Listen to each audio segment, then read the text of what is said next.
पित्तोड़ा किला समझते थे, लाल किला।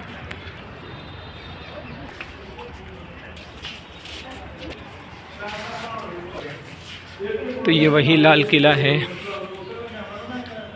जहाँ से 1857 तक मुग़ल बादशाह पूरे मुल्क में के तूलो अर्ज़ के अंदर अपनी हुकूमत को संभालते थे। यहीं से सारा कंट्रोल हो रहा था। और आज़ादी के बाद इसी लाल किले की दरो दीवार का वास्ता देकर अल्लामा इकबाल ने कहा था कि लाल किले की दरो दीवार तुम्हें पुकार पुकार कर कह रही है, ऐ वतन छोड़कर भागने वालों मुसलमानों, रुको मत जाओ यहाँ से। लाल किले की दरो दीवार तुम्हें पुकार रही है, जामा मस्जिद की आज़मत तुम्हें बुला रही है, कुतुब मीनार की बुलंदी तुम्हें चीख चीख कर कह रही है कि न जाओ। ये वही लाल किला है। 1857 के बाद जब अंग्रेज़ हुकूमत ने इसके ऊपर कब्ज़ा कर लिया, तो कब्ज़ा करने के बाद यहाँ के जो मुग़ल आखिरी बादशाह थे, मुग़ल सल्तनत के आखिरी बादशाह बहादुर शाह ज़फ़र, उनको भी यहाँ से निकाल देने का हुक्म दे दिया और इनको फिर वहाँ से क़ैद करके रंगून भेज दिया गया। और उनके जो बच्चे थे उन दोनों का सर कलम करके वही उनके सामने पेश किया गया कि अब तुम्हारी नस्ल भी ख़त्म हो चुकी है और तुम भी क़ैदोबंद में जकड़े जा चुके हो, तुम्हारी सारी सल्तनतें ख़त्म हो चुकी हैं। तो बहादुर शाह ज़फ़र जब उस वक्त वहाँ थे क़ैद में और वतन से बहुत दूर उनको कर दिया गया था, उस वक्त उन्होंने कहा था, एक पूरी कई अशार उन्होंने लिखे हैं, उसके अंदर से आखिरी दो कड़ियाँ थी कि कितना बदनसीब है ज़फ़र दफन के लिए, कितना बदनसीब है ज़फ़र दफन के लिए, 2 गज़ ज़मीं भी ना मिली कूए यार में। और वो इस तरह शुरू होता है कि लगता नहीं है दिल मेरा उजड़े दयार में, लगता नहीं है दिल मेरा उजड़े दयार में। तो ये जो किला है ना, वो जमुना नदी के किनारे पर वाक़ है और 17वीं सदी में इसको बनाया था शाहजहाँ ने। जिस वक्त बनाया था उस वक्त तो नदी बिल्कुल इसकी दरो दीवार से लगती थी, दर तो नहीं कह सकते लेकिन दीवारों से लगती थी, बाहरी जो बाउंड्री होती है वहाँ से। लेकिन फिर हफ्ता हफ्ता पानी कम हुआ और अभी काफ़ी दूर हो गई है। और इस किले के अंदर 2 दरवाज़े हैं, एक को दिल्ली दरवाज़ा कहा जाता है और दूसरे को लाहौरी दरवाज़ा। और ये जो हिस्सा आप देख रहे हैं इसे दीवाने आम कहते हैं। दीवाने आम, इस जगह पर बादशाह शहंशाह जहांगीर 1628 से लेकर 56 तक यहीं आम लोगों के साथ मुलाकात और उनसे बातचीत वगैरह किया करते थे। तो ये दीवाने आम है। और एक दूसरा है जो बाद में दिखाएंगे, दीवाने ख़ास।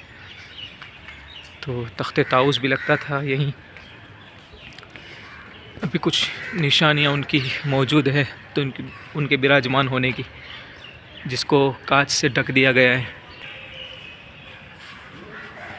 तो ये जगह है शहंशाह को बैठने की और यहीं से आम लोगों से गुफ्तगू और उनकी शिकायत वगैरह सुनना हुआ करता था। दीवाने आम। अब जैसे ही दीवाने आम से निकलेंगे तो ये सीधा रास्ता फिर दीवाने ख़ास की तरफ जाता है।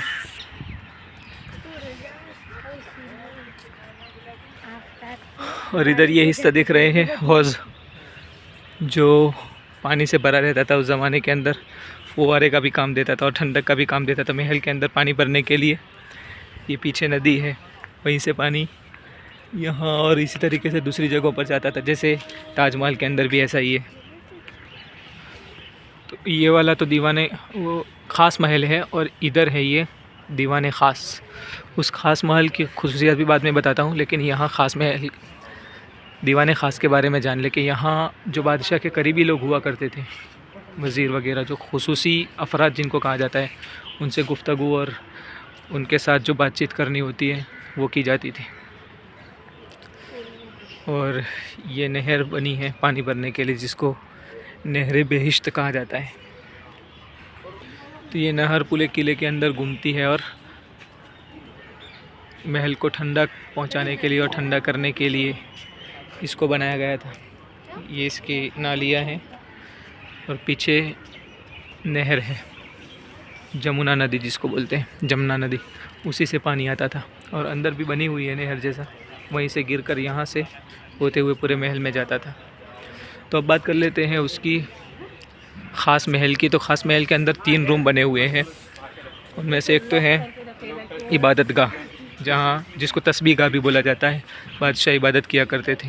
और एक है आराम गाह, खलवत गाह, जो आराम करने के लिए बादशाह को इस्तेमाल होती थी उसी के अंदर। और एक तीसरा एक बड़ा हॉल बना हुआ है जिसको बैठक रूम के तौर पर इस्तेमाल किया जाता था, और तोशा खाना भी उसी को कहा जाता है।